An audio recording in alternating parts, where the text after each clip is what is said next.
Bonjour tout le monde, bien sûr sur ce webinaire de la série Tech 21 sur le développement des capacités et la professionnalisation. Laissez-moi vous montrer une petite vidéo avant de commencer. Je suis Dan Recton, je travaille pour l'OMS ici à Genève sur la chaîne d'approvisionnement des vaccins. Notre gestionnaire habituel de communauté, Alex, est en break, en pause ce mois-ci. Donc, c'est hélas moi et j'espère que je ne vais pas faire d'erreur alors que nous avançons. Et alors que je fais la présentation, vous allez également m'entendre pas mal dans l'heure à venir. Donc déjà, avant de commencer, je vais dire quelques mots sur la façon dont vous pouvez tirer le meilleur parti de cet appel Zoom. Tout d'abord, si vous préférez, vous pouvez écouter cette présentation en français. Pour faire ainsi, sélectionnez simplement le globe en bas de votre fenêtre Zoom et choisissez la langue de votre choix. Également, n'hésitez pas à utiliser le chat pour vous présenter, nous dire pour qui vous travaillez, qu'est-ce qui vous intéresse le plus dans ce webinaire.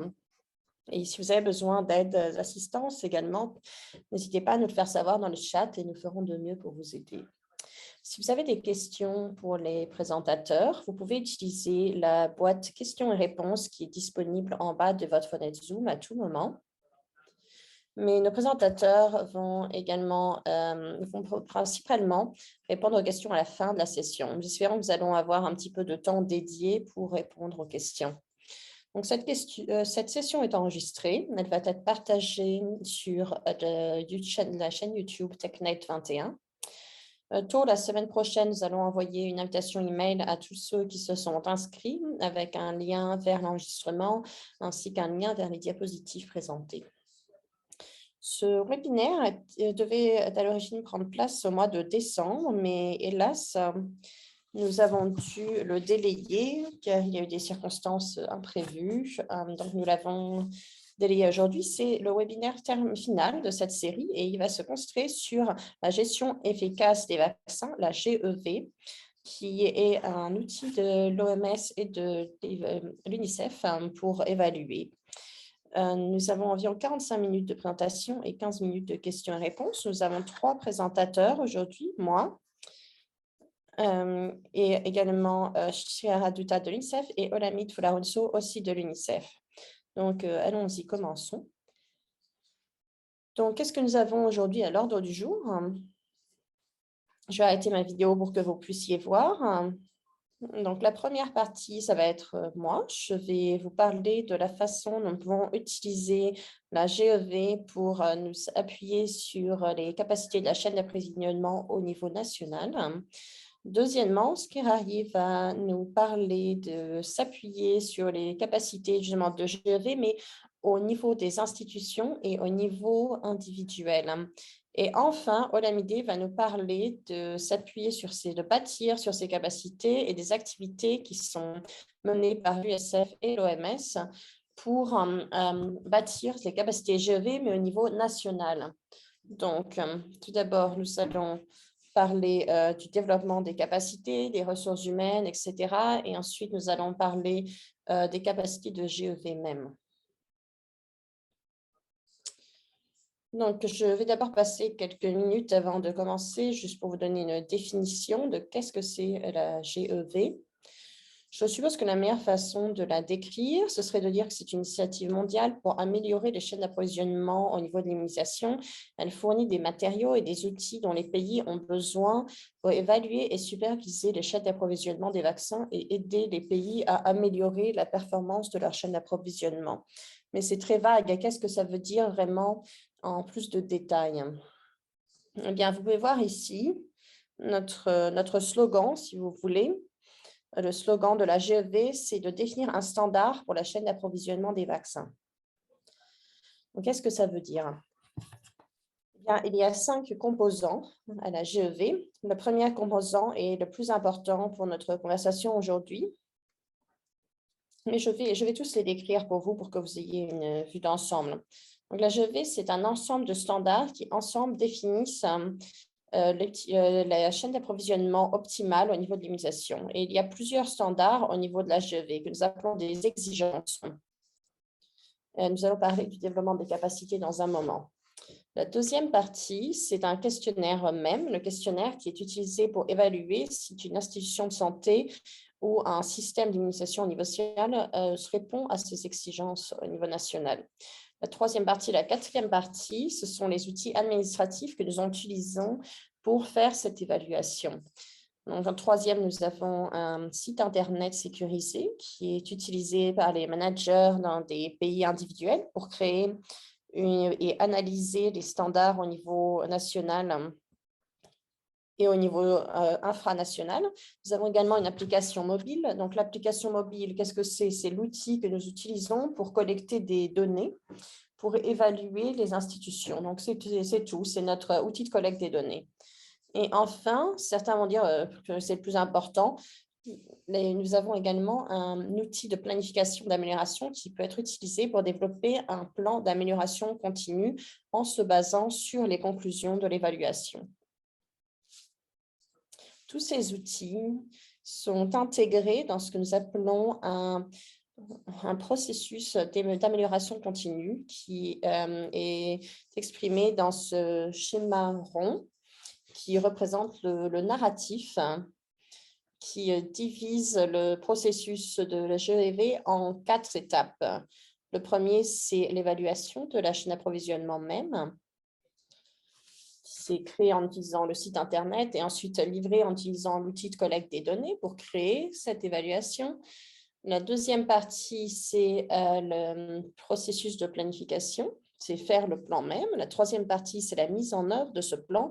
Donc, c'est donc d'améliorer la chaîne d'approvisionnement. Et enfin, la phase de supervision, c'est s'assurer que le plan fonctionne, de superviser la mise en œuvre du plan et mesurer le progrès et les résultats.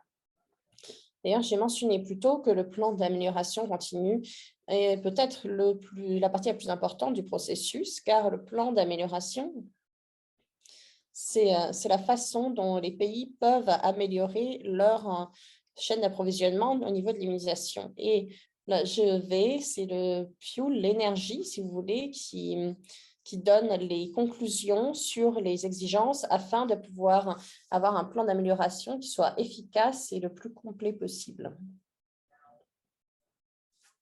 Maintenant, comment est-ce qu'on va du début de la parcours GEV, donc de la préparation à la fin du processus qui est améliorer ce plan d'amélioration continue et là, sa supervision. Donc, mauvaise nouvelle ou peut-être bonne nouvelle, c'est que je ne vais pas couvrir cela aujourd'hui parce que nous n'avons pas le temps et j'ai déjà couvert cela dans un autre webinaire, une autre série de webinaires l'année dernière sur la GEV. Et nous avons parlé de beaucoup de détails. Donc, je veux bien partager le lien vers cette série de webinaires avec vous. Si vous voulez en savoir plus, si vous voulez commencer à créer des outils d'évaluation GEV vous-même, vous pouvez certainement le faire. Pas juste au niveau national, mais également au niveau infranational et même au niveau des institutions, au niveau individuel. Vous pouvez faire cela pour tester la façon dont la GEV fonctionne. Donc, je ne vais pas parler de ça aujourd'hui. Je vais juste passer cette diapositive et la suivante pour vous donner une vue d'ensemble la plus large possible sur cette création de GEV. Et quand nous reconstruisons, quand nous avons construit la GEV 2 en s'appuyant sur la GEV 1, nous avons utilisé mettre les pays dans le siège du chauffeur. Donc, comment nous avons manifesté ça? C'est en essayant de permettre aux pays d'avoir accès à tous les aspects de la chaîne d'approvisionnement en utilisant l'outil GEV sans les limiter à un concept particulier ni à l'évaluation complète. Maintenant, cette évaluation complète, ça reste maintenant le niveau mondial qu'on ne va pas changer parce que c'est quelque chose qu'on utilise dans tous les pays du monde. Mais à part ça, les pays peuvent customiser, personnaliser leur évaluation complètement par type, par gamme, échantillonnage, par rangée pour répondre à leurs besoins personnels. Si ça vous intéresse de voir ce que ça veut dire en pratique, le type, la gamme, la portée, n'hésitez pas à consulter notre série de webinaires précédentes ou d'ailleurs les matériaux de formation dont je vais partager le lien plus tard quand j'aurai fini de parler. Voilà sur à quoi ça ressemble. Donc ça, c'est au niveau le plus élevé en termes de processus. Donc à gauche, vous avez le manager GEV qui est nommé pour un pays. Il utilise le site internet GEV pour créer les évaluations, assigner des lieux qui vont être donnés aux évaluateurs. Et ensuite, sur l'application GEV qui est disponible sur tous les App Store. Vous pouvez la télécharger gratuitement maintenant si vous voulez. Il suffit de taper EVM Assessor. Donc, sur cette application, vous pouvez collecter les données et les télécharger. Et enfin, on retourne à notre manager. Donc, le manager GEV utilise le site internet GEV pour réviser, valider, approuver les questionnaires qui ont été téléchargés par les évaluateurs, finaliser les évaluations, analyser les résultats, générer un rapport et télécharger l'outil de développement CIP. Voilà, c'est à ça que ça ressemble au niveau le plus élevé. Maintenant, le cadre de travail GEV catégorise et organise les exigences que j'ai mentionnées plus tôt. L'outil GEV a 19 critères. C'est E19 qui fait référence aux opérations de l'institution. Donc, c'est qu'est-ce que fait l'institution de santé. M14, de façon similaire, ça se concentre également sur l'institution, mais plutôt sur la gestion de l'institution. Et vous savez que l'exploitation et la gestion sont séparées afin de pouvoir fournir une meilleure analyse de la façon dont cette institution fonctionne. Enfin, nous avons R16, c'est la gestion du programme national. Donc, ce n'est pas nécessairement applicable à une seule institution séparée. Donc, la GEV approche l'évaluation avec 3 perspectives, 3 points de vue différents. Et en dessous de cette liste, vous avez beaucoup plus de détails, mais je n'ai pas le temps de les détailler maintenant. Mais voilà, ça, c'est le niveau le plus élevé possible. Et enfin, cela, c'est une cartographie. Je pense que certains d'entre vous la connaissent déjà. C'est ce que nous utilisons pour avoir le niveau de compréhension le plus élevé au niveau de l'évaluation GEV. Ce qu'on regarde ici, c'est un résumé agrégé de toutes les données pour un pays, pour la GEV d'un pays. Et il y a 45, c'est une évaluation de 45 institutions dans cet exemple particulier. Les cellules en rouge montrent des performances qui sont en dessous de 50%. En jaune, vous avez entre 50 et 80%, et tout ce qui est au-dessus de 80% est considéré comme vert. Si vous regardez en coin en haut à gauche, vous pouvez voir les critères E1 de A9 et de M1 à 1,4, c'est la gestion des institutions. En haut, sur la rangée du haut, vous avez les catégories de GEV. Donc, si vous êtes intéressé par ces catégories et par ces critères, que vous voulez plus de détails, je n'ai pas le temps d'en parler aujourd'hui, mais ça a été décrit en abondance de détails dans nos matériaux de formation. Donc, n'hésitez pas à vous y référer. Mais surtout, en bas à droite, vous pouvez voir un score composé de 72%. Si vous voulez avoir une seule note, c'est une seule note composite, comme on l'appelle, voilà, c'est ça que vous avez. Donc, nous allons nous concentrer sur juste quelques-uns de ces critères pour parler du développement de capacité. Donc, qu'est-ce que la GEV a à dire au niveau des ressources humaines sur la chaîne d'approvisionnement des vaccins? Eh bien, ça, c'est notre colonne C4. Et vous pouvez voir que nous interprétons les ressources humaines, la catégorie des ressources humaines, selon chacun de nos 13 critères qui sont pertinents à l'institution de E1 à E9 et M1 à M4. Donc, voici nos scores et ce sont des exemples spécifiques. 81%, c'est le total que vous avez en bas, le score agrégé. Vous pouvez voir que dans cette institution, en l'occurrence, les ressources humaines ont une note positive, ça veut dire que c'est bien géré. Cependant, il y a clairement certains domaines qui sont en dessous de la moyenne au niveau des performances, en particulier en M4, c'est-à-dire la supervision de la gestion de la chaîne d'approvisionnement et peut-être aussi maintenance et entretien. Donc, regardons par exemple maintenance et entretien en ce qui concerne les ressources humaines. Je vais vous montrer des captures d'écran ici, des fonctionnalités qui sont sur le site internet de la GEV. Et la façon dont le site Internet fonctionne, c'est qu'il y a des cellules qui vous intéressent en particulier et les valeurs en dessous. Vous pouvez cliquer et vous aurez davantage d'informations. Donc, essentiellement, vous zoomez, vous allez du niveau le plus élevé possible, qui est cette cartographie, et plus vous cliquez, plus vous aurez de détails.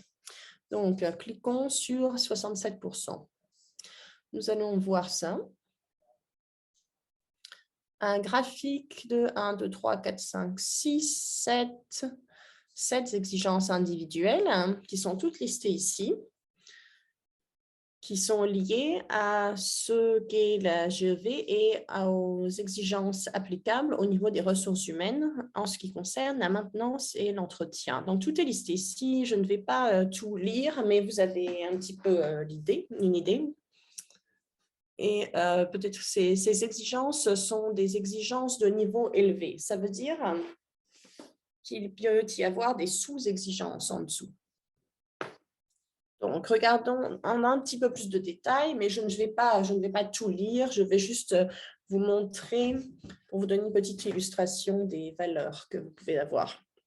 Donc, en dessous de C4.1, sous ressources humaines, vous avez environ 20 exigences dont la GEV dit qu'une bonne chaîne d'approvisionnement doit avoir. Mais tout ne va pas être applicable à toutes les institutions de santé et certaines vont être peut-être plus importantes que d'autres. Donc, il faut voir si c'est applicable. Nous devons garder ça à l'esprit dans la façon de comprendre ces exigences. Toutes ne sont pas toutes égales. Par exemple, l'exigence de 4.2, c'est applicable à tous les niveaux. C'est avoir un bon staff d'entretien et les services sont disponibles pour entretenir les bâtiments, mais c'est appliqué à des niveaux différents par niveau. Par exemple, au niveau de distribution le plus bas, au niveau de provision des services, au niveau de l'institution.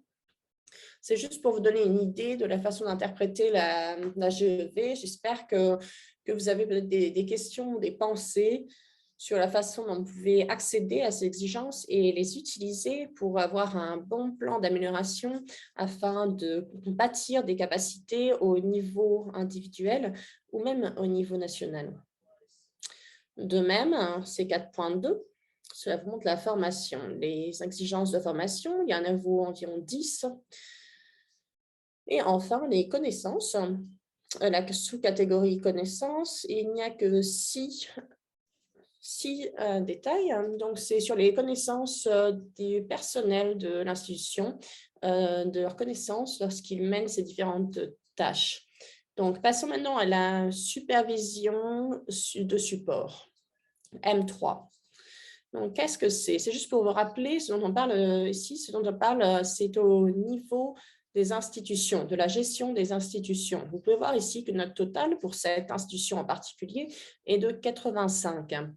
Donc, on considérait cela comme une supervision d'aide, d'assistance. On pense que c'est un très bon score, une très bonne note pour ça, même si les ressources financières qui sont nécessaires pour faire des opérations de supervision, d'assistance, n'ont un score que de 20%.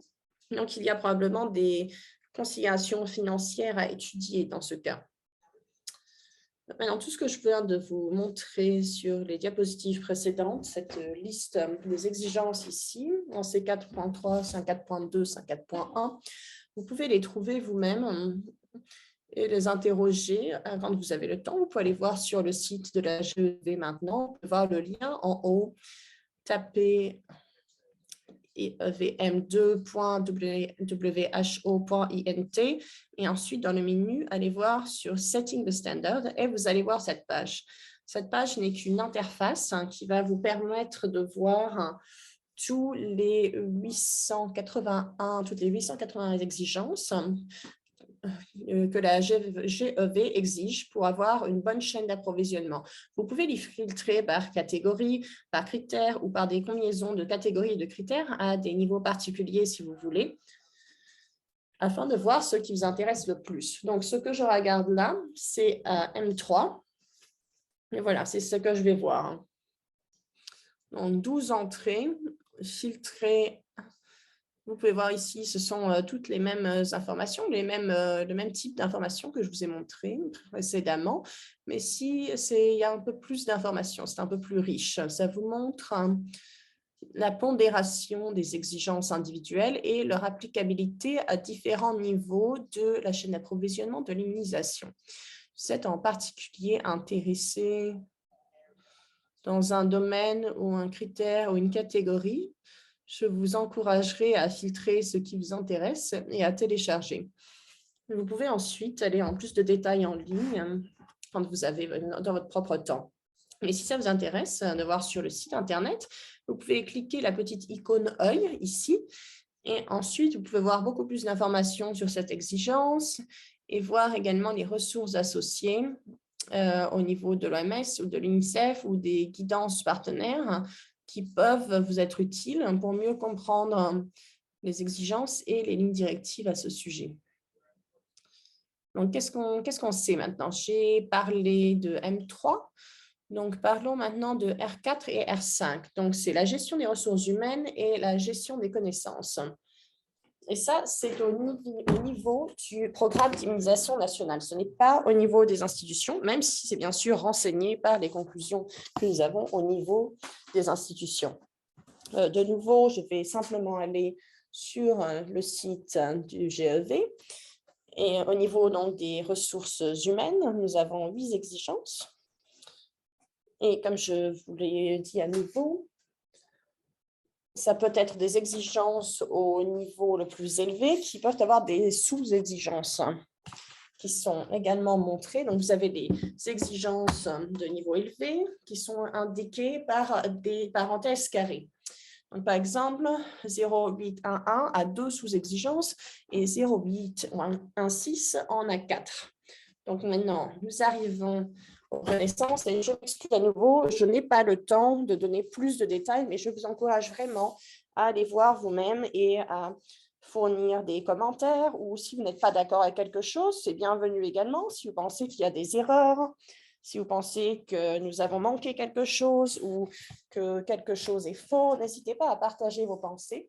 Nous sommes ravis de les considérer. De même, ici, je peux vous montrer comment vous pouvez voir les sous-exigences en cliquant la boîte « Montrer les sous-exigences ». Vous pouvez voir les 891 entrées et les télécharger si vous le souhaitez. De nouveau, c'est pour définir le standard pour la chaîne d'approvisionnement de vaccins. Il y a un lien direct si vous voulez le visiter. Pour terminer rapidement, je vais revenir à l'outil assistant CIP, qui est peut-être la partie la plus importante. C'est là que toutes ces connaissances, cet ensemble de données va être utilisé pour faire de vraies améliorations dans la chaîne d'approvisionnement des vaccins. Donc, sinon, sans le CIP, une grande partie du parcours ne serait pas réussi. La GEV fournit un outil d'assistance CIP qui est très évolué et qui va vous permettre de transformer toutes ces données dans un plan d'amélioration, un document d'amélioration continue qui sera très détaillé. Ça inclut une liste de toutes les notes d'exigence de l'évaluation et les gestionnaires, les managers GEV peuvent utiliser cet outil pour générer une liste d'activités d'amélioration qui adressent les points faibles qui ont été détectés. J'ai à présent terminé ma présentation, mais avant de passer la parole à Sriari pour parler des capacités au niveau de l'institution et au niveau individuel, j'ai encore quelques petites diapositives, 2 ou 3, je crois, pour vous parler de la façon dont l'application GEV, à quel point elle est utile pour développer les capacités au niveau de l'utilisateur individuel. Donc, le GEV est un outil pour l'évaluation et l'apprentissage par soi-même au-delà de l'évaluation nationale. Donc, avec cet outil, tout le monde peut l'utiliser grâce à cet outil qui s'appelle My Facilities. Je vais vous le montrer, c'est ici en haut à droite. C'est ce que vous voyez quand vous vous connectez au site Internet GEV. Donc, My Facilities, c'est le domaine privé. Ça fonctionne comme pour le pays, mais c'est privé pour l'utilisateur qui crée un compte GEV. Vous pouvez avoir une institution de santé ou vous pouvez en avoir un millier. Tout le monde peut conduire une évaluation GEV de A à Z sans avoir besoin de faire partie de l'évaluation nationale. Vous pouvez l'utiliser aussi comme un outil d'apprentissage personnel. De plus, l'application peut être utilisée pour l'analyse de données ainsi que pour la collecte de données. Et de plus, des ressources importantes, comme par exemple les lignes directives de l'OMS, les matériaux de formation ont été intégrés dans l'application GEV et vous pouvez vous y référer. Vous pouvez y aller voir, que vous soyez un évaluateur ou que vous pouvez voir du point de vue de ceux qui sont évalués. Voilà, c'est à ça que ressemble l'application GEV. Par exemple, sur la section L31.1, une question est posée au cours des 12 derniers mois. Combien de visites de supervision est-ce que l'institution a reçues? Donc, par exemple, l'évaluateur collecte les données en posant cette question et en enregistrant les résultats. Mais il y a un petit chapeau en vert là sous la question. Ça veut dire qu'il y a une ressource qui est associée à cette question. Et si l'évaluateur clique sur ce bouton, ils vont voir l'écran à droite qui montre toutes les ressources que la GEV a fournies qui peuvent aider à interpréter ou à formuler la réponse, la réaction appropriée à cette question. Et donc là, par exemple, c'est une formation pour les gestionnaires de niveau moyen, supervision d'assistance. Je crois qu'il y a 350 ressources d'aide à la chaîne d'approvisionnement qui ont été intégrées dans cet outil. Et il n'y a pas que ça, il y a également d'autres ressources qui sont intégrées dans l'outil. Il y a une bibliothèque de ressources qui est un outil séparé, ce qui veut dire que vous n'avez pas besoin d'aller dans une institution de santé, de poser des questions pour les voir. Vous pouvez juste télécharger ça sur votre téléphone, ouvrir et dire, par exemple, quels critères, quelle catégorie vous intéresse. Et vous verrez une liste des ressources qui répondent à vos critères. Donc, à droite, nous avons filtré pour la gestion des températures et nous avons filtré par catégorie des ressources humaines. Donc, les ressources en C4 sont listées sur comment superviser les températures dans la chaîne d'approvisionnement des vaccins, les pratiques au niveau de l'immunisation. Tout ça, vous pouvez y accéder au sein de l'application. Vous pouvez sélectionner et si vous avez une connexion Internet, vous pouvez aller directement sur les sites Internet. Vous pouvez cliquer « Télécharger » et vous pouvez télécharger une copie en ligne. À présent, je pense que c'est tout de ma part. J'espère que je ne suis pas parlé trop longtemps. Je vais passer la parole à Srihari parce qu'il a beaucoup d'expérience. Et donc, Srihari, la parole est à vous. Oui, merci. Merci de m'avoir invité à parler. Et je vous souhaite à tous une très bonne année. J'espère que vous pouvez tous m'entendre clairement. Donc, Dan, vous pouvez continuer maintenant les diapositives. Alors, je vais parler du développement des capacités au niveau individuel. Donc, avant que je parle du développement des capacités au niveau individuel, je vais parler de mon exemple, comment ça a été au niveau du développement des capacités de la chaîne d'immunisation et de l'initiative. Il faut d'abord comprendre, il faut en savoir un peu plus sur les formations pour adultes et comment nous devons faire de ces comportements d'apprentissage une pratique. Donc, ensuite, pour avoir une meilleure expérience d'apprentissage, je vais parler de ce processus, mais l'apprentissage pour adultes, c'est apprendre en faisant. C'est-à-dire, on ne peut pas laisser quelque chose qui n'est pas fait, mais même si vous avez des connaissances, ce dont on parle ici, du développement des capacités individuelles pour des initiatives efficaces, c'est qu'on parle du développement des capacités. Donc, on ne peut pas développer de capacités sans pratiquer quelque chose. Donc, on doit faire et réfléchir et appliquer les connaissances, mais on s'attend à apprendre. Donc, les connaissances seules ne suffisent pas. Il y a d'autres dimensions. Il y a diverses exigences auxquelles nous devons répondre pour une bonne gestion. Donc, ces 900 exigences, c'est plus que des connaissances, c'est plus que des compétences. Si je dois apprendre à faire de la gestion des stocks, alors je dois apprendre la gestion des stocks. Si je dois pratiquer faire de la gestion des stocks, c'est seulement là que je peux apprendre sur la gestion des stocks comme sur la gestion des températures. Si je ne le fais pas, je n'apprendrai pas. Je ne saurai pas quand faire la supervision de la température. De même, au niveau du développement de l'inventaire, je peux avoir les connaissances en faisant, mais si je ne pratique pas, je ne saurais pas expliquer à des adultes et je ne vais pas apprendre individuellement comment répliquer les connaissances que j'ai acquises.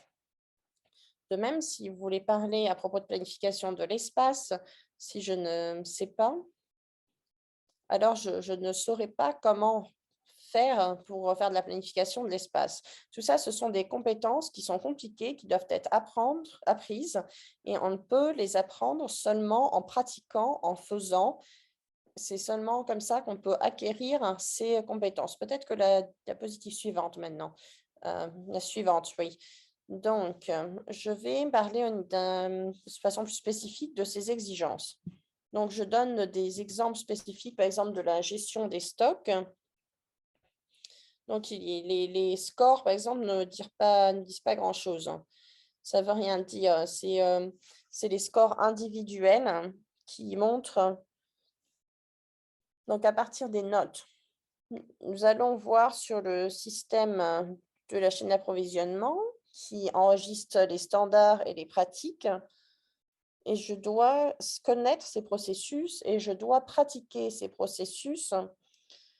Donc, tout d'abord, je dois avoir ces compétences, ces connaissances, mais ensuite seulement je peux faire passer ces compétences et ces connaissances à d'autres personnes. Et tous les jours, je dois pratiquer ces compétences et ces connaissances, et c'est seulement comme ça que je pourrai pratiquer. Donc, avec les technologies, nous avons définitivement de meilleurs outils pour transférer les compétences. Donc, si je ne sais pas ce que sont les standards qui doivent être documentés, les standards, par exemple, au niveau de la GEV, si je ne les connais pas, alors je ne peux pas transférer ces connaissances et ces compétences. Donc, en termes d'entretien, notre score général était bon, mais il y avait un score qui était à 20% au niveau des ressources financières. Donc, pourquoi? Parce parce que parce que les évaluations faites au niveau individuel n'étaient pas bonnes. Non, on ne peut pas apprendre la maintenance, l'entretien, des livres seulement. Hem, so donc voilà, ce sont des points individuels. Nous pouvons faire seulement par la pratique. Ça veut dire en faisant, en pratiquant, c'est là qu'on voit, c'est là qu'on peut améliorer les scores, améliorer les performances des institutions et c'est la façon d'améliorer. C'est un tout, il s'agit d'apprentissage individuel. L'apprentissage individuel se passe également par transfert de compétences à une autre personne. Plus on apprend, plus on devient fort, plus on peut disséminer ses informations et ses compétences. Et ensuite, ma dernière diapositive, nous avons parlé d'apprentissage individuel et comment institutionnaliser ses connaissances de façon durable, ses compétences. Il faut continuer, continuer à bâtir des capacités de façon continue, ce qui n'est pas fait pour le ministère de la santé. Donc si on peut me démontrer que quelque chose doit être fait, ensuite il faut pratiquer et ensuite ils vont internaliser ça. Et de façon similaire, les professionnels de la santé publique, ils utilisent l'outil GEV et ils ont tendance à être bloqués à un niveau. Et pour institutionnaliser cela, cette initiative, il faut avoir un apprentissage au niveau national pour améliorer ses compétences. Entre les pays, les échanges entre pays sont très importants pour l'apprentissage individuel. Et les individus qui apprennent ces connaissances, ces compétences au niveau de l'amélioration du système de la chaîne d'approvisionnement des pays, il faut qu'il y ait des révisions des structures sur plusieurs dimensions. Sans plan d'amélioration, alors la GEV ne peut pas marcher. Donc voilà, il faut qu'il y ait un suivi, il faut qu'il y ait la mise en œuvre soit suivie et qu'il y ait un suivi sur la façon dont la mise en œuvre a été faite. Et il faut, au niveau des systèmes de chaîne d'approvisionnement, il faut faire un plaidoyer pour que les gens apprennent au niveau individuel. Les scores, les notes de la GEV doivent être vues tous les jours par le gestionnaire de l'institution. Ça aide à comprendre la performance, comment améliorer et à quel niveau l'améliorer et comment l'améliorer. Donc, ce sont quelques étapes critiques et importantes au niveau de l'apprentissage individuel, mais je pense que je vais m'arrêter là. Merci.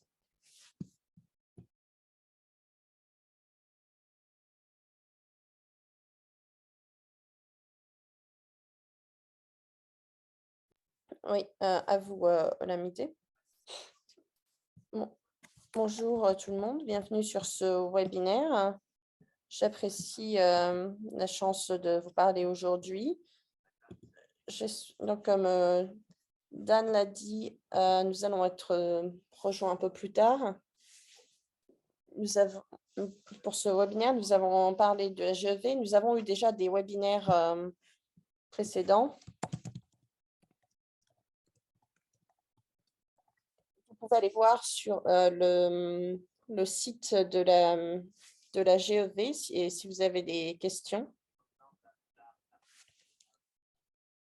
Et comme Dan l'a dit également,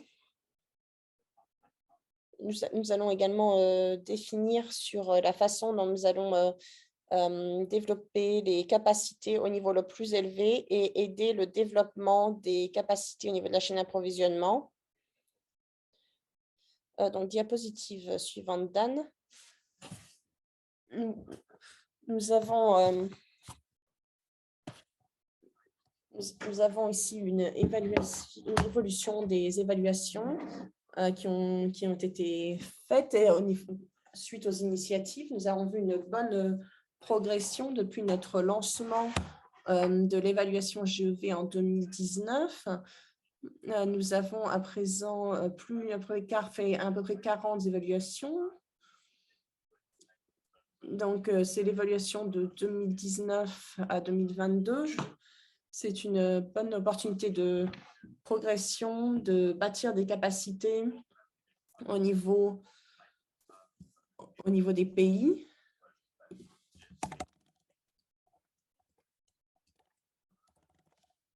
Nous espérons donc qu'en 2023, nous allons voir combien d'évaluations nous prévoyons au niveau, voilà, diapositive suivante. Donc, initialement, nous avions reçu des commentaires sur la façon de continuer à supporter les initiatives au niveau du pays et pour améliorer la chaîne d'approvisionnement. Donc, juste cette année, nous voulions vous montrer, Dan a déjà expliqué, mais les exigences. Au niveau de la GEV, c'est plus facile de déployer. Il y a plusieurs personnes, j'ai vu sur le webinaire. Vous pouvez imprimer les matériaux, c'est très pratique. Vous pouvez également avoir l'application sur votre téléphone portable. Et vous pouvez également créer votre propre profil pays vous-même.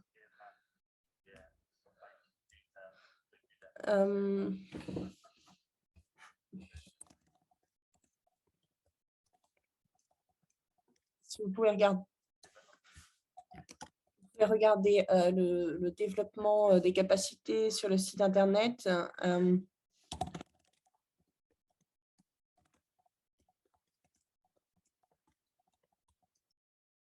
Également, la fréquence des évaluations a changé. Auparavant, on se concentrait sur le niveau national, mais maintenant, on se concentre sur toute la chaîne d'approvisionnement. Nous pouvons de fait faire des évaluations au niveau des institutions. Nous pouvons nous concentrer sur des évaluations spécifiques également, sur des fonctions critiques de la chaîne d'approvisionnement. C'est une bonne expérience d'amélioration et de développement des capacités. Donc, nous sommes très enthousiastes à ce sujet et nous essayons, si vous voulez contribuer, vous pouvez regarder nos diverses plateformes et applications. Diapositive suivante.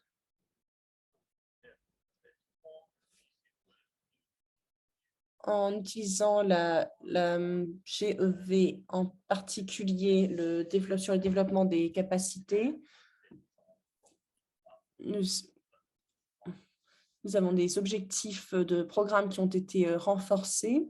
Donc, il y a bâtir les connaissances au niveau GEV.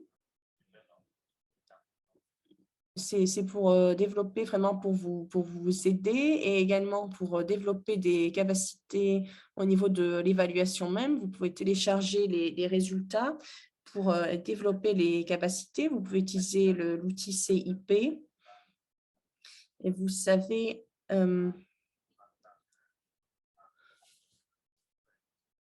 je m'excuse, problème de son. Donc, notre objectif, éventuellement, ce sont que les gouvernements, pas seulement au niveau national, mais pour tous les pays, c'est quand vous allez voir au niveau localisé également les évaluations des capacités. Vous pouvez utiliser le cadre de travail qui a déjà été développé afin de travailler au développement de ces capacités.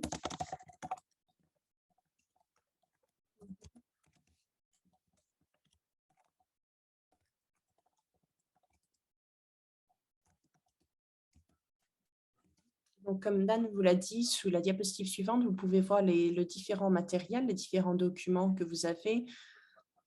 Vous avez différents documents ici. Donc, par exemple,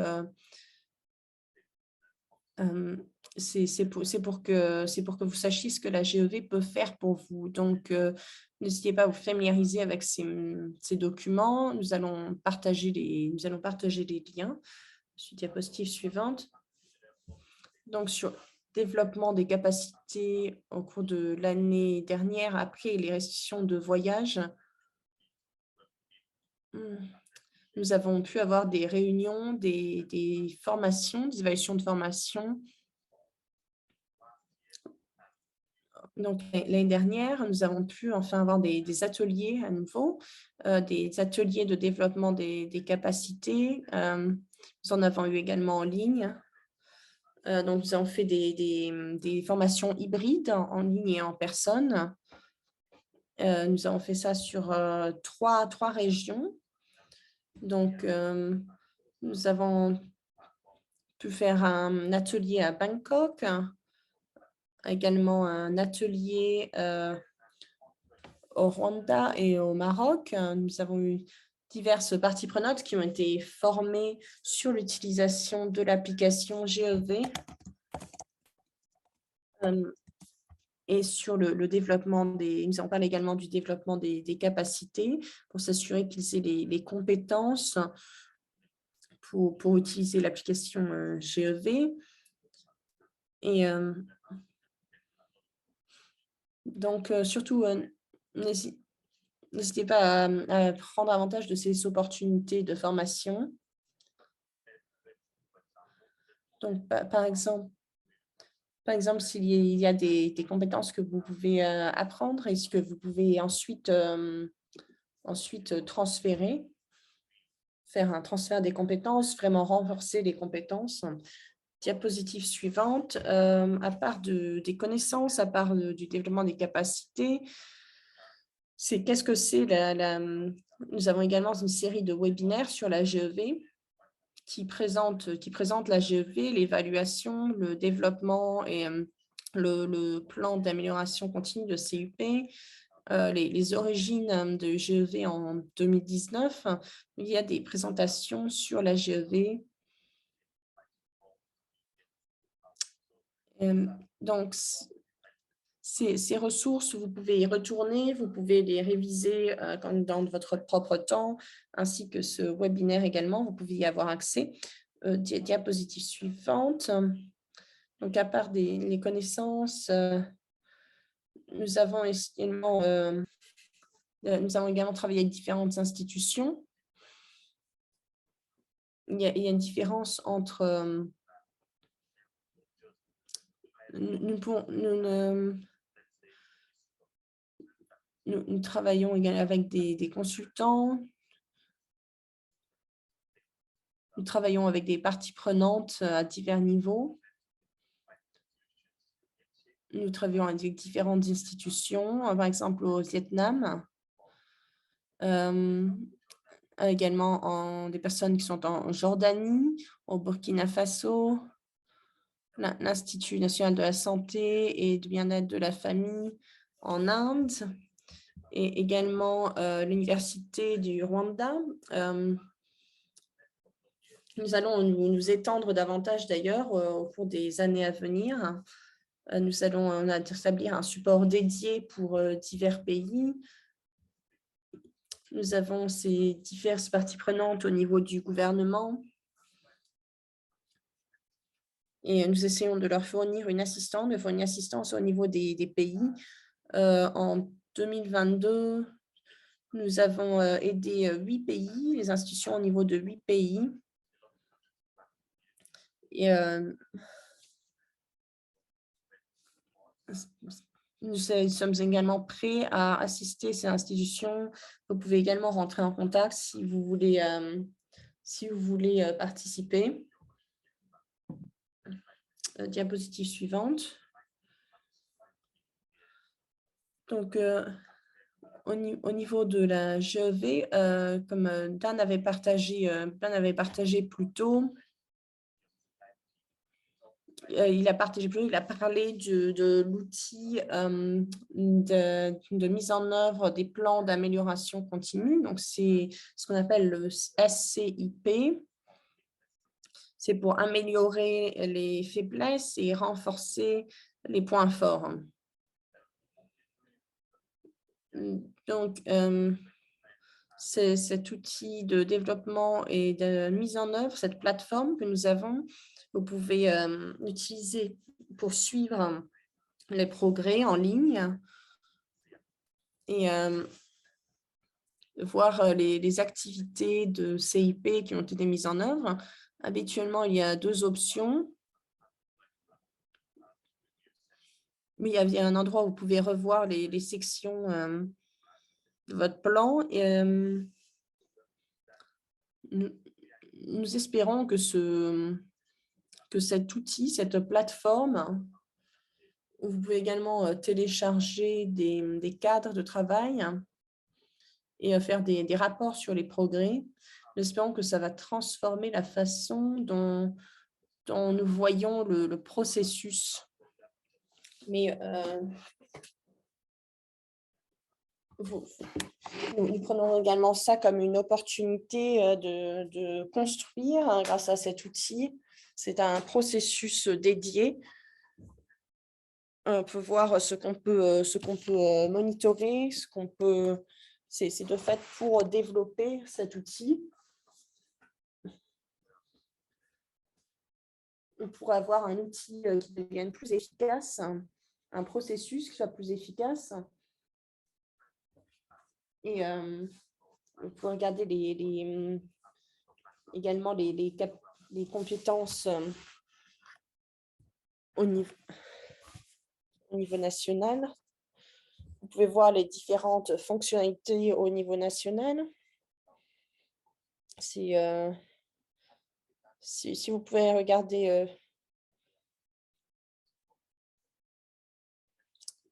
diapositive suivante.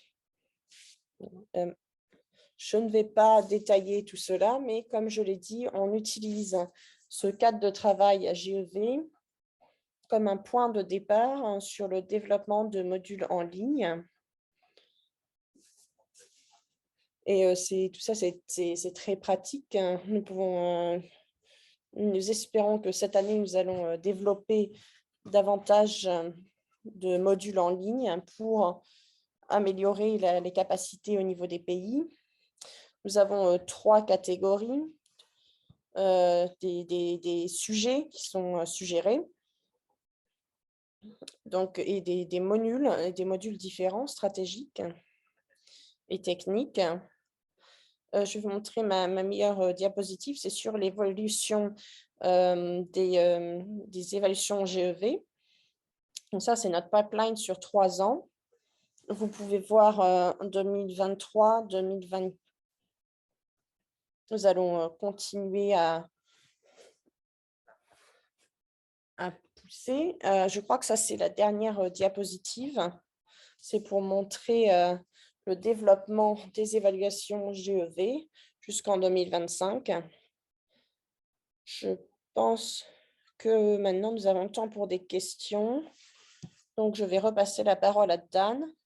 Je crois qu'il y avait beaucoup de questions sur les diapositives du début. Donc, je vais les repartager et partager les documents.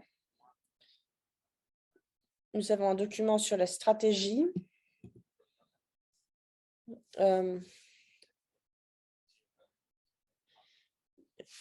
Problème de son.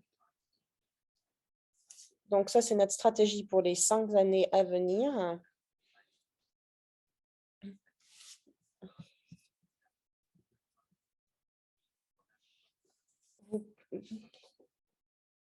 Au niveau de cette stratégie, vous pouvez voir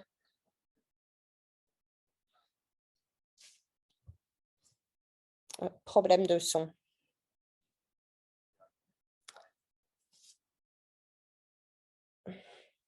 Donc, Dan, si vous voulez faire des commentaires supplémentaires. Oui, merci Olamide, c'est une bonne réponse. Je voudrais juste dire que sur ces indicateurs, les indicateurs sont disponibles sur le site internet de TechNet. Vous devez regarder la catégorie Hot Topic. Vous pouvez faire voir tous, view all, et ensuite visiter la page sur le renversement de l'ISC et vous devriez voir à cet endroit-là les indicateurs. Quand nous avons envoyé les diapositives pour cette présentation, nous allons inclure également ce lien pour référence car il est un petit peu difficile à trouver. Ok, merci. Je crois que quelqu'un avait d'autres questions. Oui, allez-y, enlevez mute. Ali.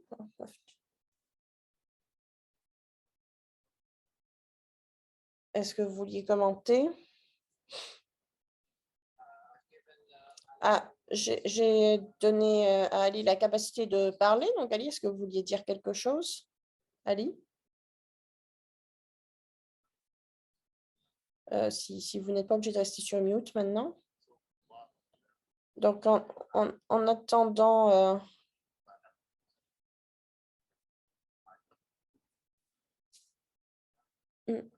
Sriari, c'est une bonne question sur le plan l'outil d'amélioration du plan de mise en œuvre. Vous pouvez aller voir sur la page d'accueil. Je pense que ce sera fait vers juin ou juillet. Mais avant ça, peut-être en février ou en mars, on va commencer à travailler avec quelques pays. Donc, si vous utilisez le cadre, nous allons mettre à jour le SCIP d'ici là, en tout cas. Et donc, comme Dan l'a dit, l'outil de développement sur le site, ce sera un meilleur outil en ligne qui sera lié. Ali, est-ce que vous aviez quelque chose à dire?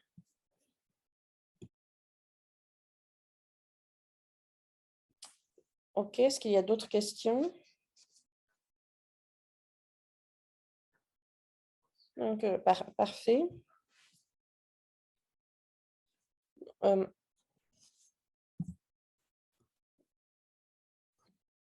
Des questions?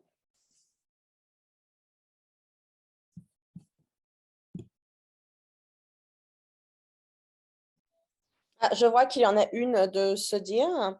En GEV1, on mettait l'emphase sur 6 essentiels de la chaîne d'approvisionnement et le résultat final de l'ISC était la disponibilité, la qualité, l'efficacité des vaccins. Le résultat est maintenant mélangé avec les critères de performance, mais qu'est-ce qu'il en est des essentiels de la chaîne d'approvisionnement?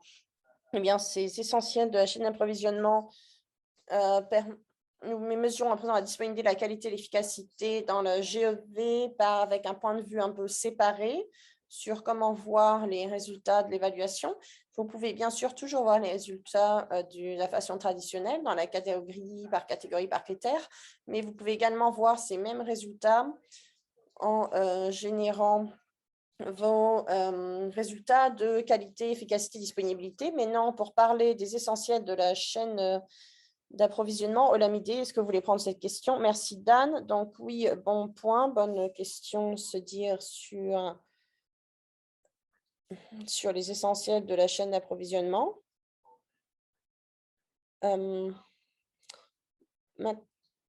Maintenant, nous avons 6 domaines d'investissement également. Et nous sommes un petit peu éloignés des critères précédents et ce n'est pas tellement différent ce que nous avons à présent. Nous avons pour le développement des capacités, le professionnalisation de la chaîne d'approvisionnement. Donc, le point de ces webinaires, hein, c'était de parler justement de la structure de façon plus claire et d'utiliser cette plateforme